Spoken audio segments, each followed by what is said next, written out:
بسم اللہ الرحمن الرحیم۔ ہنسنا یا مسکرانا ایک انسانی کیفیت ہے۔ عام طور پہ اس کے لیے 3 لفظ استعمال ہوتے ہیں: تبسم، ضحک اور قہقہہ۔ تبسم کہتے ہیں ایسی مسکراہٹ جس میں صرف دانت ظاہر ہوں، آواز پیدا نہ ہو۔ جناب رسول اللہ صلی اللہ علیہ وسلم کی ذات اقدس کے بارے میں عمومی طور پہ تبسم کا تذکرہ آتا ہے کہ جب آپ خوش ہوتے تو آپ تبسم فرماتے۔ پھر اس سے اگلا درجہ ہے ضحک، کہ جس میں تھوڑی سی آواز پیدا ہو، یعنی اتنی آواز پیدا نہ ہو کہ اگر آدمی نماز میں کھڑا ہے تو دائیں بائیں جو افراد کھڑے ہیں ان تک وہ آواز پہنچے۔ اگر مسکراہٹ، خوشی کی کیفیت محسوس ہوئی، تھوڑی سی آواز پیدا ہوئی جو ساتھ والوں نے نہیں سنی، تو یہ ضحک میں آتا ہے۔ اور اس سے اگلا درجہ جو تیسرا ہے جسے قہقہہ کہتے ہیں، قہقہہ مار کے ہنسنا، جس میں منہ بھی کھلے اور زوردار قسم کی آواز بھی پیدا ہو، تو اس قہقہے کو شریعت میں ناپسند کیا گیا اور اس سے منع کیا گیا۔ جناب رسول اللہ صلی اللہ علیہ وسلم عام طور پہ تبسم فرمایا کرتے تھے، یعنی یہ ایک پسندیدہ کیفیت ہے۔ تو ہنسنے کے بارے میں یہ 3 کیفیات ہیں۔ تبسم زیادہ پسندیدہ ہے، ضحک یعنی جس میں ایسی مسکراہٹ، تھوڑی سی آواز جس کے ساتھ ہو، وہ بھی جائز ہے۔ قہقہہ ناپسندیدہ عمل ہے کہ مسلمان زور زور سے ہنسے۔ کیوں؟ زور زور سے ہنسنے سے منع کیا گیا ہے۔ ایک حدیث پاک ہے، اس کی طرف میں اشارہ کرتا ہوں۔ بہت عمدہ اور بہترین اصول اللہ کے پیارے پیغمبر حضرت محمد الرسول اللہ صلی اللہ علیہ وسلم نے ارشاد فرمائے۔ ایک موقع پہ آپ نے ارشاد فرمایا کہ کون ہے جو مجھ سے اچھی باتیں لے اور خود ان پہ عمل کرے، یا آگے کسی کو سکھا دے جو ان پر عمل کرے۔ حضرت ابو ہریرہ رضی اللہ تعالیٰ عنہ عرض کیا کہ آقا میں حاضر ہوں۔ تو حضور صلی اللہ علیہ وسلم نے میرا ہاتھ پکڑا اور 5 چیزیں گن کر ارشاد فرمائیں۔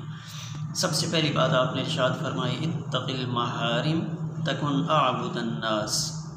حرام چیزوں سے بچو۔ اللہ نے جو حرام کیا ہے، یعنی غلط نظر استعمال کرنا، نامحرم عورتوں کی طرف دیکھنا، غلط چیز کھانے پینے میں استعمال کرنا، یعنی جو چیزیں اللہ نے حرام قرار دی ہیں ان سے بچو۔ تکن اعبد الناس، تم سب سے بڑے لوگوں میں بڑے عبادت گزار بن جاؤ گے۔ یہ پہلی چیز آپ نے بیان فرمائی کہ جو چیزیں اللہ نے حرام کی ان سے بچو، یعنی حرام سے رکنا یہ بھی بہت بڑی عبادت ہے۔ اعبد الناس، تم بڑے عبادت گزار بنو گے۔ دوسری بات، اللہ کے پیارے پیغمبر جناب رسول اللہ صلی اللہ علیہ وسلم نے ارشاد فرمائی، اس پر راضی رہو جو اللہ نے تمہارے مقدر میں لکھ دیا ہے، یعنی جو رزق تقسیم ہوا تمہارے حصے میں آ گیا اس پر راضی رہو۔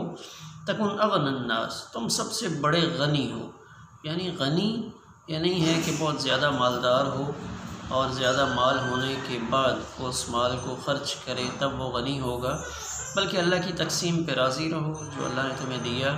تکن اغنی الناس، تم سب سے بڑے غنی کہلاؤ گے۔ تیسری بات آپ نے ارشاد فرمائی، پڑوسی کے ساتھ اچھا سلوک کرو۔ تکن مؤمنا، تم مومن بنو گے، یعنی مومن بننے کے لیے ایک بنیادی اصول بتایا کہ پڑوسیوں کا انسان خیال کرے۔ پھر پڑوسیوں کی بہت ساری اقسام ہیں، انشاءاللہ کبھی ذکر کریں گے۔ تو پڑوسی کے ساتھ اچھا سلوک کرو، تم مومن بن جاؤ گے۔ اور چوتھی چیز آپ نے ارشاد فرمائی، وَأَحِبَّ لِلنَّاسِ مَا تُحِبُّ لِنَفْسِكَ، کہ لوگوں کے لیے بھی وہی پسند کرو جو تم اپنے لیے پسند کرتے ہو۔ تو یہاں للناس کہا ہے، مسلم نہیں کہا کہ مسلمانوں کے لیے وہ پسند کرو، مطلقاً انسانیت کو مقدم کیا کہ اور لوگوں کے لیے بھی تم وہی چیز پسند کرو، یعنی کھانا اچھا، بیٹھنا اچھا، رہائش اچھی، سہولت اچھی، یعنی اپنی پسند اور دوسروں کی پسند میں زیادہ فرق نہ کرو۔ لوگوں کے لیے بھی وہی پسند کرو جو تم اپنے لیے پسند کرتے ہو۔ تکن مسلمہ، پھر تم مسلمان بنو گے، یعنی مسلمان بننے کی نشانی بتائی کہ اپنی اور دوسروں کی پسند میں فرق نہ کرے اپنے لیے اگر سہولت چاہتا ہے تو دوسروں کے لیے بھی سہولت چاہے۔